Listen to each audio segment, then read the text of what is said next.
Halo teman-teman semua, perkenalkan saya Rizky Taufik Hidayat dengan NIM 430142265, Rombel PK22B. Pada kesempatan ini, saya akan membahas sebuah kuliner tradisional yang dinamakan wadai ilat sapi. Nah, kira-kira teman-teman tahu nggak nih apa itu wadai ilat sapi? Jadi wadai ilat sapi itu merupakan makanan khas dari Kalimantan Selatan yang berbentuk menyerupai lidah sapi. Nah, tapi makanan ini memiliki satu rahasia pengembang atau bahan pengembang yang dinamakan kencing kuda. Tapi tenang, ini tidak benar-benar dari kuda ya teman-teman. Nah, ternyata dalam pembuatan kuliner ini, masyarakat Banjar menggunakan bahan pengembang baik alami maupun kimia. Salah satunya adalah natrium bikarbonat yang dikenal dengan nama lokal kencing kuda. Julukan ini muncul karena aroma bahan ini mirip bau amoniak atau bau pesing. Saat dipanggang, natrium bikarbonat terurai menghasilkan CO2, yang akan terurai menghasilkan CO2 untuk mengembangkan adonan. Tapi, ini juga menghasilkan NH3 yang memberikan aroma yang sangat menyengat. Jadi meskipun efektif sebagai bahan pengembang, tapi penggunaan yang berlebihan dapat mengakibatkan kue ini berbau pesing dan bahkan mengganggu kesehatan. Nah, kemudian ada satu pertanyaan dari Ibu Nurhayati. Apakah benar fermentasi dapat membuat adonan wadi lebih mengembang? Jawabannya benar. Hal ini dikarenakan fermentasi itu membuat adonan wadi lebih mengembang. Nah, biasanya menggunakan bahan pengembang yang mengandung senyawa natrium bikarbonat atau amonium bikarbonat, di mana kedua bahan ini menghasilkan CO2 yang dapat mengembangkan adonan wadai. Namun ada perbedaan. Natrium bikarbonat atau baking soda bereaksi dengan asam untuk menghasilkan CO2. Nah, apa hasilnya? Hasilnya adalah adonan mengembang tapi tanpa meninggalkan bau.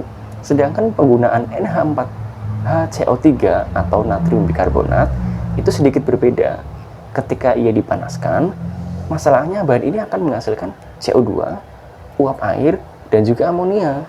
Sehingga nanti, jika suhu panggangan tidak cukup tinggi atau adonan itu terlalu tebal, maka masalahnya akan berbau amonia karena residu amonianya itu tertinggal, sehingga menyebabkan aromanya menjadi pesing. Nah, selain itu, penggunaan NH4HCO3 yang berlebihan beresiko membentuk akrilamida, senyawa yang berpotensi membahayakan kesehatan. Kemudian berdasarkan data penelitian, data tersebut, nah itu variasi dosis dan hasil uji penerimaan konsumen yang disajikan dapat dianalisis dosis bahan pengembang yang paling tepat untuk menghasilkan wadai ilat sapi yang sesuai. Data kombinasi yang menghasilkan skor organoleptik tertinggi adalah 2% NaHCO3 dan 1,5% NH4HCO3 dengan skor 0,61, di mana menghasilkan pengembangan optimal tanpa menimbulkan efek bau pesing ya atau rasa dari si kue tersebut. Di mana hal ini menunjukkan keseimbangan dan efisiensi pengembangan adonan tentunya oleh CO2 dari kedua reaktan tadi itu ya, dan minimalnya residu dari senyawa yang menurunkan mutu organoleptik, misalnya aroma pesing dari NH3. Maka dari itu, formulasi ini sangat ideal untuk diterapkan pada skala produksi, baik itu UMKM maupun produksi lokal seperti itu. Kemudian untuk formula alternatifnya, untuk menghasilkan wadai dengan tekstur yang renyah, kemudian aromanya tidak menyengat atau tidak pesing, serta rasanya yang netral dan aman untuk kesehatan, itu berdasarkan data tersebut di atas, yaitu natrium bikarbonat 1,8%.